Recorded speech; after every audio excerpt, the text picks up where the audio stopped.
and a 9%.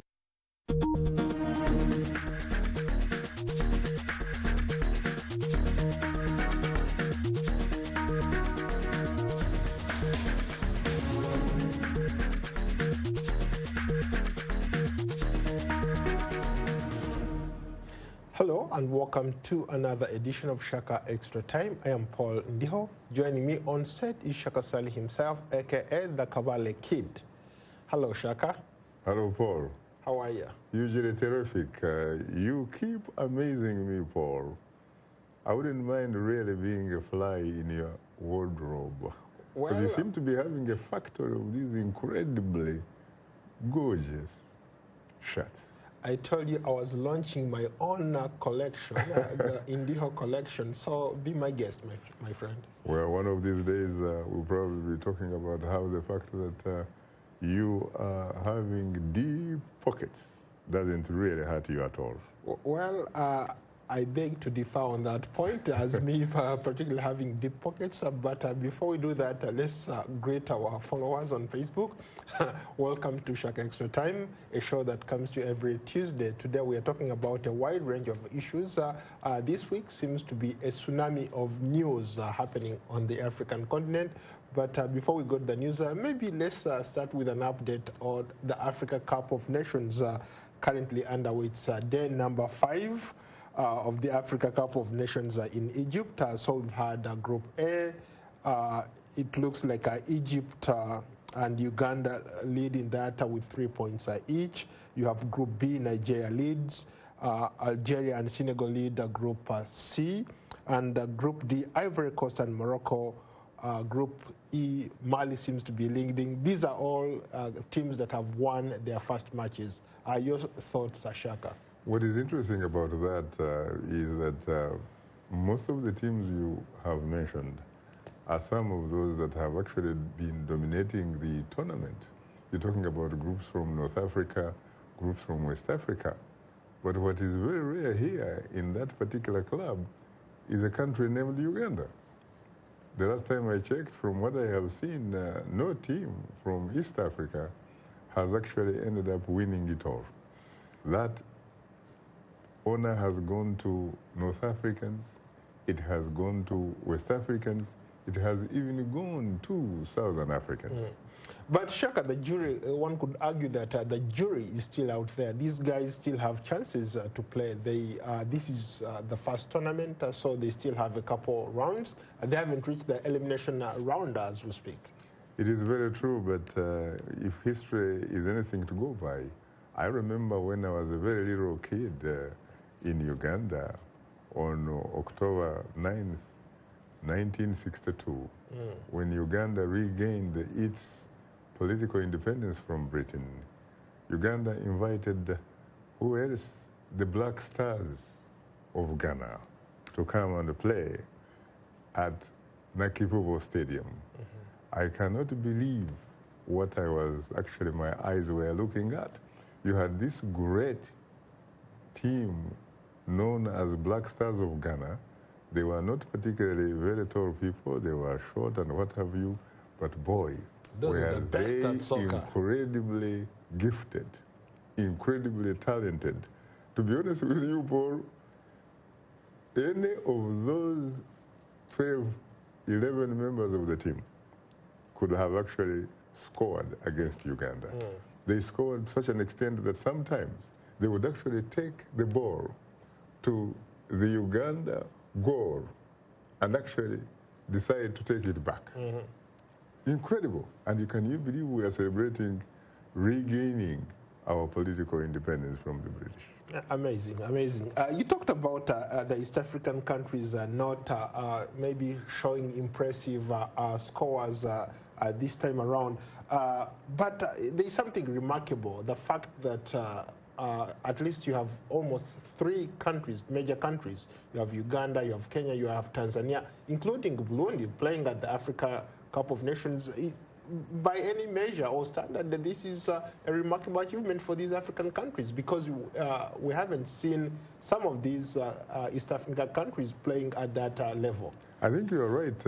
They should obviously be, they should be praised They should be given credit for at least making it to Cairo. There's no question about it. But having made it to Cairo, what are they going to show for it? They have to be able to show something. Come on, at least for regional pride. For regional pride. And Uganda is representing that. Yes, and I hope that they can go all the way. Well, let's go to our regional news. Speaking of regional news, let's start in Ethiopia. Things seem to be unfolding in Ethiopia. As we speak, a couple generals, people connected to the Amhara region, including one of the generals, the Army Chief of Staff in the Ethiopian Army, was killed, apparently as a result of an attempted coup. Have you been able to establish what's going on? It's probably not very much surprising because you're talking about a government led by Prime Minister Abiy Ahmed, really coming with what looks like these huge social, economic, political reforms. And you know, like any change really, when you talk about change, Paul, you're not talking about an event. You're not talking about an incident. You're talking about a process. And when you talk about a process, you're looking at a process that obviously benefits some people and leaves out some other people. Right. And so what we are looking at is the kind of resistance that is reacting in a manner that is causing violence, causing a lot of problems and what have you. But at the end of the day, I think the leadership of Ethiopia, the people of Ethiopia will prevail. What seems to be the problem? Abiy on the international stage is a liked guy. A lot of people think that he's the kind of miracle a lot of Ethiopians or that region has been waiting for. But on the ground, it seems that the story is a completely different thing because Ethiopians themselves, when you talk to them, they seem to think that he's maybe rushing to make these dramatic changes. Therefore, he's become a target. Yeah, but you know, when you look at the history of Ethiopia, for example, you will recall that it is perhaps the only nation on the African continent that has never experienced colonialism. It is the only country on that continent that was never ruled by European powers, except very briefly during the Second World War, when the Italians, you know, came to Addis Ababa to revenge their defeat at the Battle of Adwa. So when you think about a country like Ethiopia, which was an empire, being ruled by emperors and all that kind of stuff, a country, frankly, that has never experienced democracy. Abiy Ahmed is a symbol of democracy. He's a symbol of social change and the changes that are very necessary. But he has to figure out how to navigate his way through negotiations, through consultations. He also has to figure out how not to go as if, in fact, he is socially and politically sprinting. Because at the end of the day, the ball game is a marathon. It's a political marathon. And I think that, yes, you are right that he has a lot of followers and a lot of supporters from outside of Ethiopia. But I think equally more importantly, perhaps, he seems, in fact, to have a lot of Ethiopians supporting him on the ground. It is simply some of the Ethiopian political, military elite, those who were eating, as someone would have said, and those who feel that they are actually losing out. And yet, what is important and what should happen to Ethiopia sincerely is what Abiy Ahmed stands for, which is social, economic, political justice for all Ethiopians. Shaka, you bring up a very good point. You talk about the political elite, the military. How about those people who argue that, for example, maybe you should do a purge, maybe try to clean up a house, because if you remember, this is a person who was quote unquote installed as a prime minister, so he doesn't have that that network of maybe soldiers who are indebted to him. So maybe perhaps you should do a purge and clean up the house. He was installed, but in fact he came to power through what you would sincerely agree was a democratic process, because his name was chosen by members of parliament, a majority of the members of parliament, and especially the EPRDF, the ruling party. Mm-hmm. And they came because he comes from the Oromo community, which arguably forms the majority ethnic community in Ethiopia. And its young people, for years, were actually demonstrating, that they do not feel that they were part of the game, and what have you. And eventually, the political powers that be had to figure out a way how to respond to those voices. And that is how Abiy Ahmed came into the spotlight. But I think the good thing about him is, first of all, he's young, intelligent, and frankly, he seems to have very strong character and integrity. He seems to be a new breed of African leadership. I know that at one time you said that he probably wasn't that. He may have been acting the part like some of his counterparts and all that kind of stuff, because we have had this business of a new breed of African leaders before. But this was a description given to some of these individuals on the African continent by some people in the international community who, in a way, were like their masters. Because they went further, in fact, and said these were not only a new breed of African leaders, perhaps because they had read Shakespeare, Chaucer, Bernard Shaw, and what have you. And they even actually said that they were very likely, in fact, to be the beacons of hope for African democracy. We have not seen that in Asmara, where Isaias Afwerki stays in power. We had not seen that in Addis Ababa, where Meles Zenawi was the new kid on the block.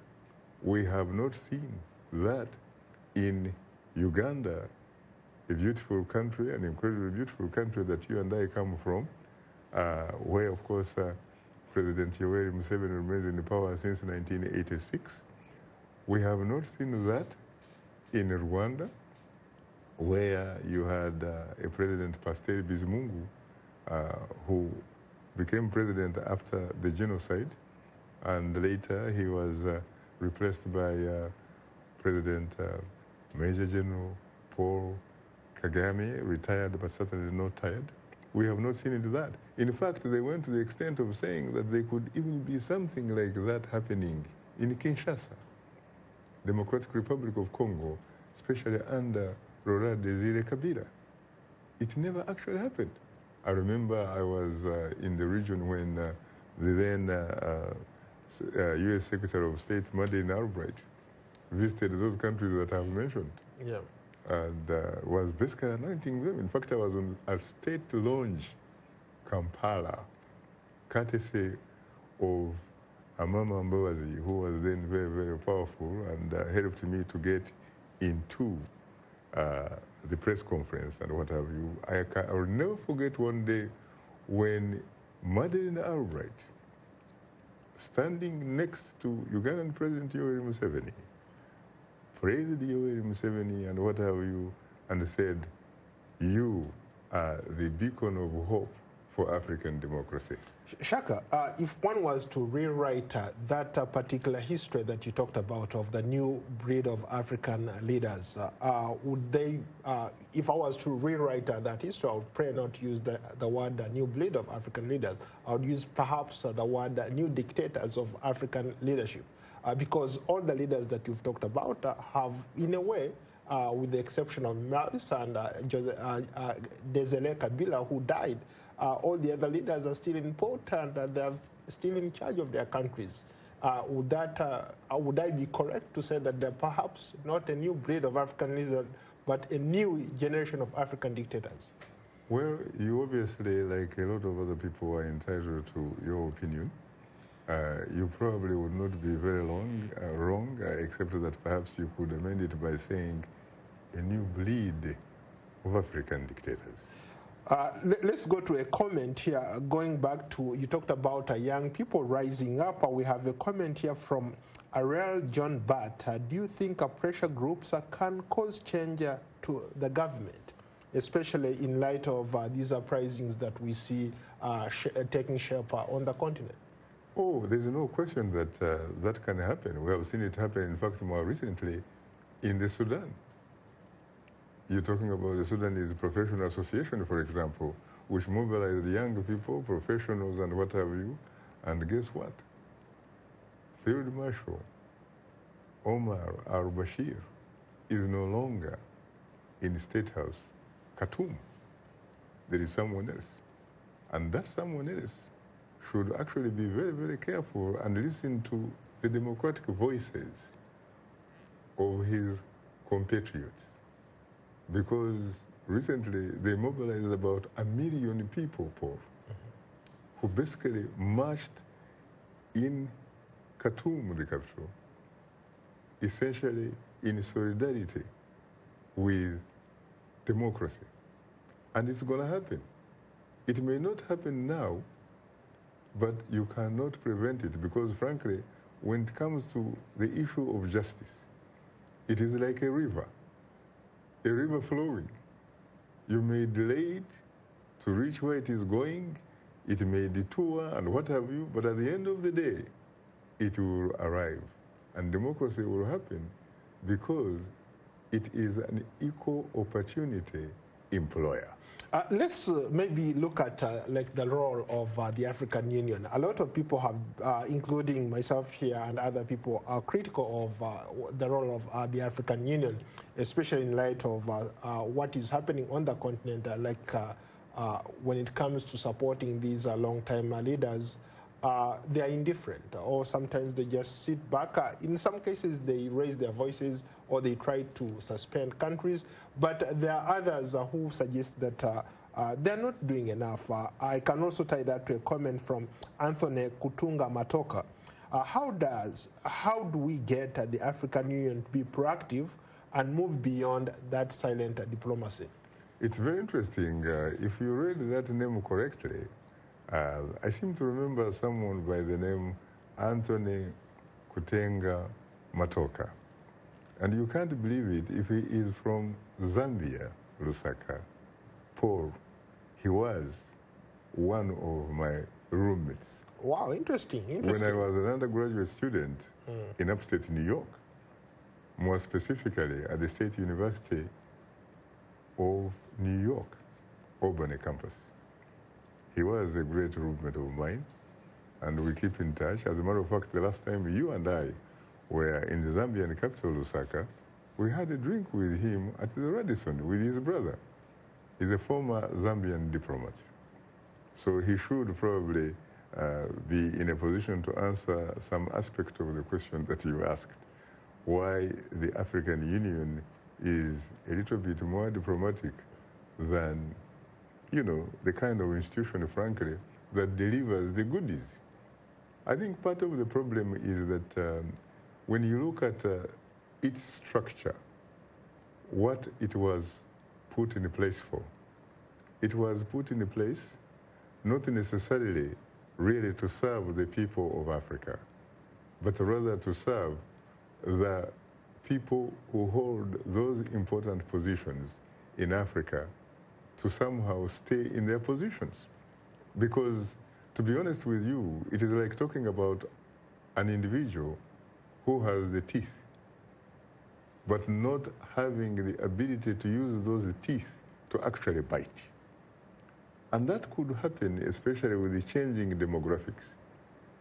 I have great belief and confidence in the young people of Africa to bring about changes.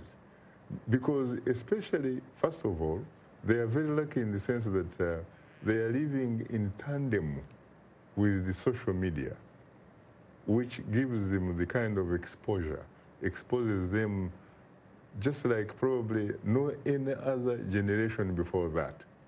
They are also more educated. They are more mobile. They have interacted more, much more than the generations that, for example, I reflect.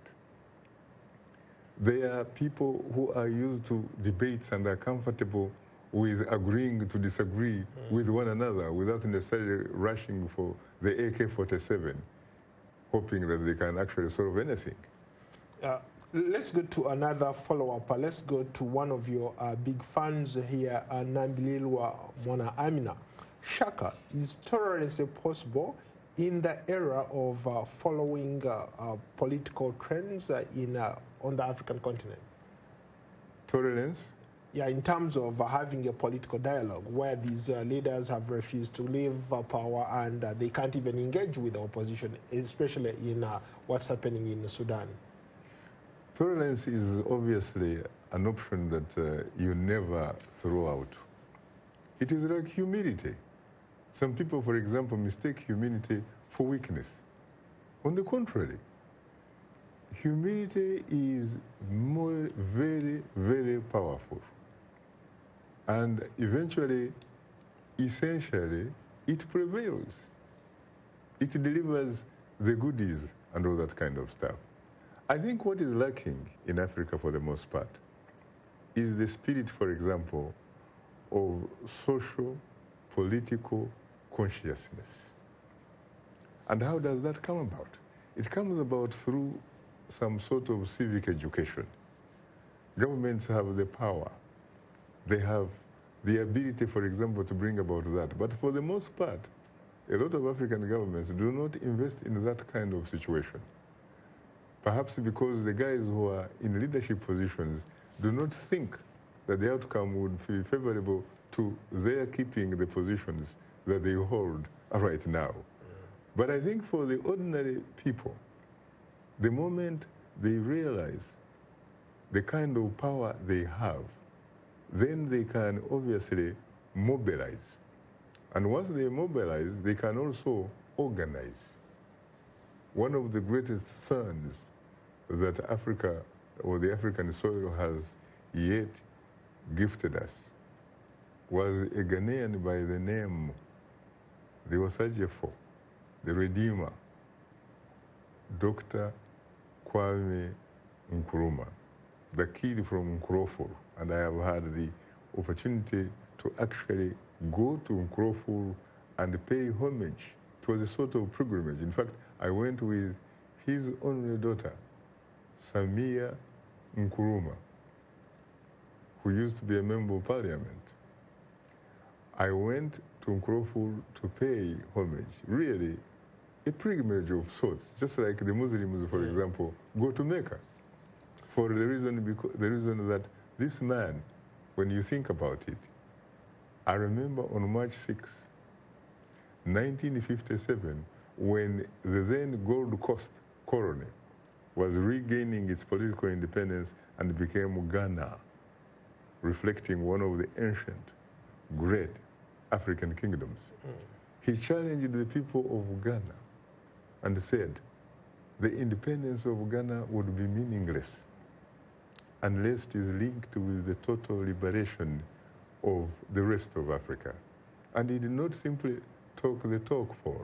He actually walked that talk by providing the necessary tools and support and what have you to other groups on the African continent which were struggling and fighting against European colonialism and imperialism later. And guess what? In 1994, with the independence of South Africa, the end of apartheid, with the Madiba himself, Nelson Mandela becoming president of the multiracial South African society, the dream, the political aspect of the dream of Kwame Nkrumah was realized. This is a man, in other words, who was selfless.